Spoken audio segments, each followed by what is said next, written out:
This video is for the extremely busy individual. Maybe you're an entrepreneur, maybe you're grinding up your career, maybe you just have a big family and you don't have a lot of time to put into the gym. This is coming from a guy with experience, okay? I've bootstrapped my business literally from nothing to being a complete wellness facility. So at my facility, we have everything from a janitor all the way up to a medical doctor here, okay? So we have small group training, personal training, sports performance, 24-hour gym, supplement sales, hormone replacement therapy, chiropractic care. I made this business with strategic partnerships so people could come in here and they can do all of their wellness. But I'll be honest with you, that takes up all of my time. I don't have a ton of time to exercise, so when I exercise, it needs to be extremely productive. If you find yourself you're in that position, maybe again, you're not an entrepreneur, but you don't have a lot of spare time, then do me a favor, watch this video to the end, and if you learn something, like this video and subscribe to the channel. But the program, if I had to build a program for somebody that's extremely busy, it would consist of 6 exercises and you would exercise 2 or 3 days a week, preferably 3. So I'm gonna go over the exercises that I would select, the reasons why I would select them, how I would put it into a program, and what to do if you get stuck. So let's get into it. The first exercise I would choose would be the high bar squat. The reason I'd choose a high bar squat instead of any other squat variation is because you can load your quads extremely heavy, and most people can get a larger range of motion on their quads and through their hips compared to a low bar squat. Okay, so that being said, if you absolutely can't high bar squat, let's say your traps are too sensitive still, or let's say your morphology just does not allow it and you notice that your hips are shooting up very quickly, then yes, you can low bar squat, but I would prefer to see you do the high bar back squat. That's exercise number 1. Exercise number 2 would be the barbell bench press. Reason being, it's gonna hit your chest, your triceps, and your anterior delt.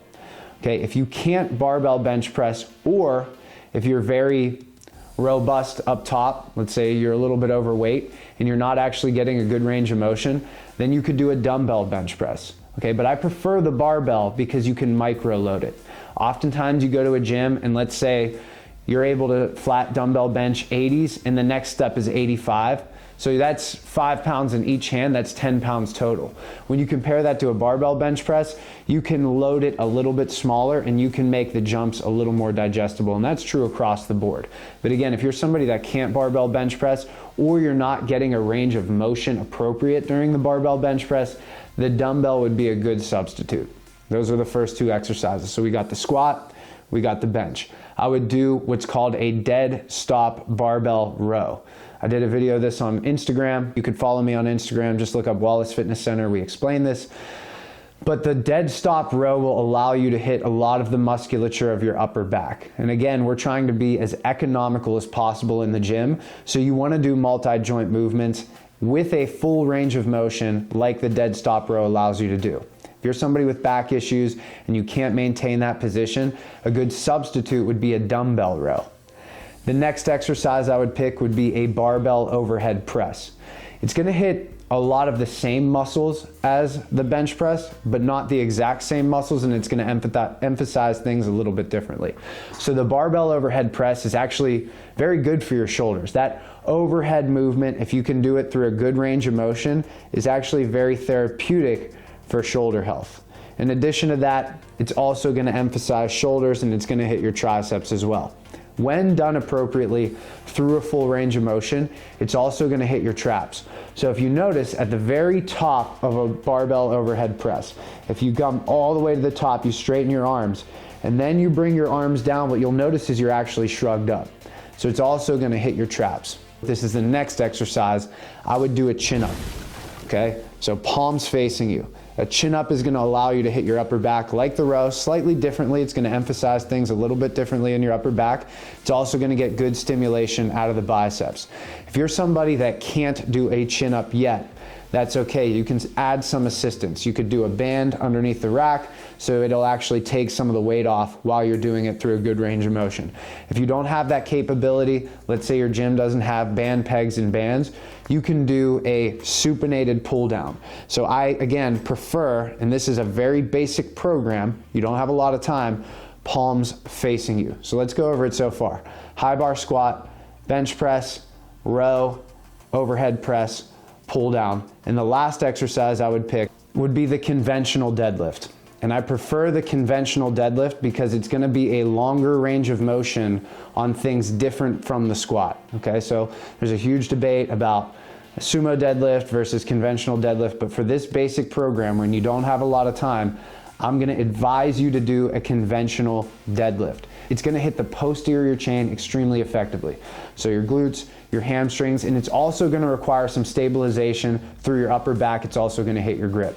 So those are the 6 exercises I would pick.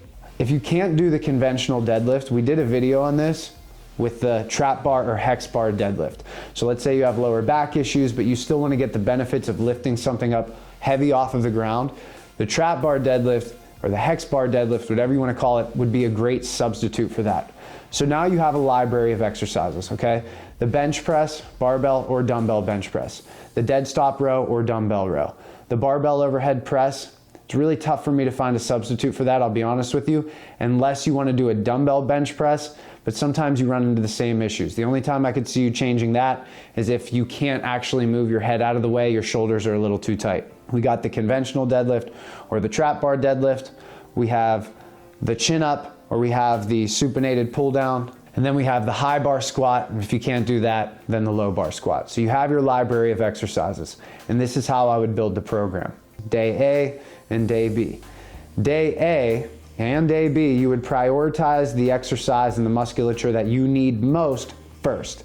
So let's say I'm somebody that has good legs, but no upper body. Day A, I'm gonna start with the bench press, I'm gonna start with the dead stop row, and then I'm gonna do a high bar squat. Those are the 3 exercises I would do.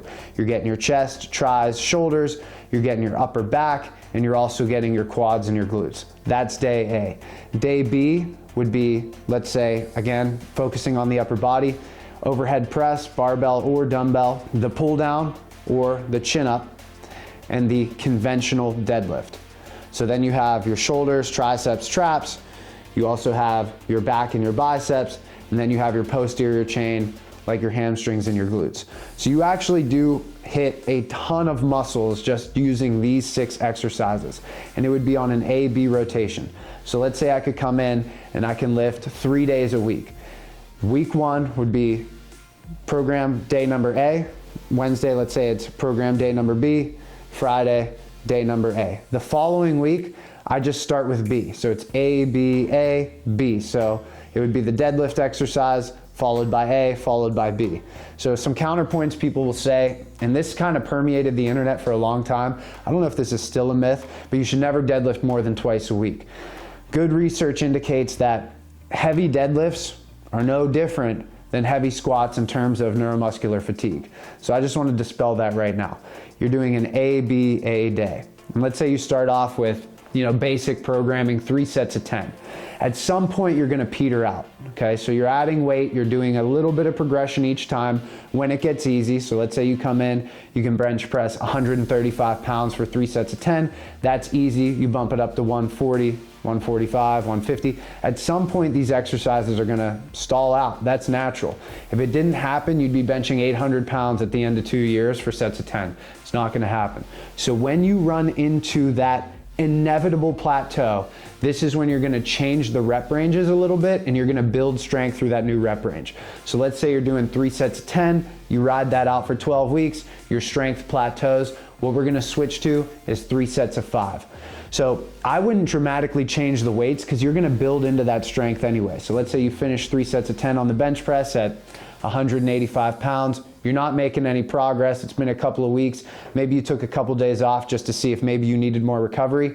You're gonna start at 185 for 3 sets of 5, build through that rep range. Eventually you're gonna hit a plateau again. So let's say you go to 3 sets of 3, you do that for a couple weeks, you plateau, then you test out some maxes. Okay, so you're constantly changing the program as you plateau to build strength through new rep ranges. That's the very basic premise of periodization. Is just that. It's changing the rep range, therefore the intensity, and building strength through that new rep range. Okay, at some point, you're gonna have to start over again. okay? And hopefully when you start over again, let's say those 3 sets of 10, or let's say you went from a barbell bench press to a dumbbell bench press, you start over again, you should be stronger than when you first started that program, okay? So let's say you started at 135 for 3 sets of 10, ended at 185 for 3 sets of 10, you start back over after going through that entire periodization, and you're gonna start over, let's say you start at 165, because it's just new to you again. You're not used to that rep range. At some point, you're gonna break that plateau at 185. And now maybe it's 190, 195, 200. Now you're doing 200 for 3 sets of 10 before you peter out.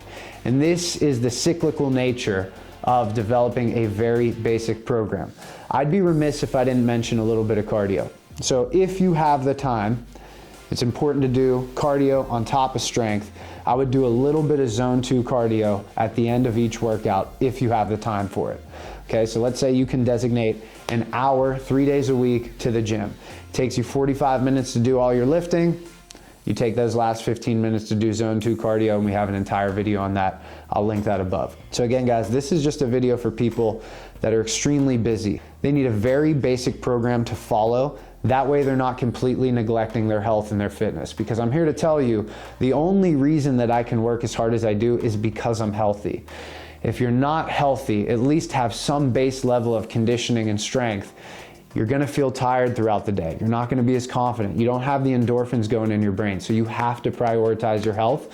And I understand that you may not have a ton of time to do that, but a little bit of time, a couple hours a week, is gonna go a long way to maintaining your vitality, maintaining your mental acuity, and maintaining a healthy and long life. So if you learned anything, if you're somebody like me, you're a busy dude, do me a favor, like the video. If you're interested in seeing content like this, make sure you subscribe. I'm Alex Wallace. I'm the owner of Wallace Fitness Center.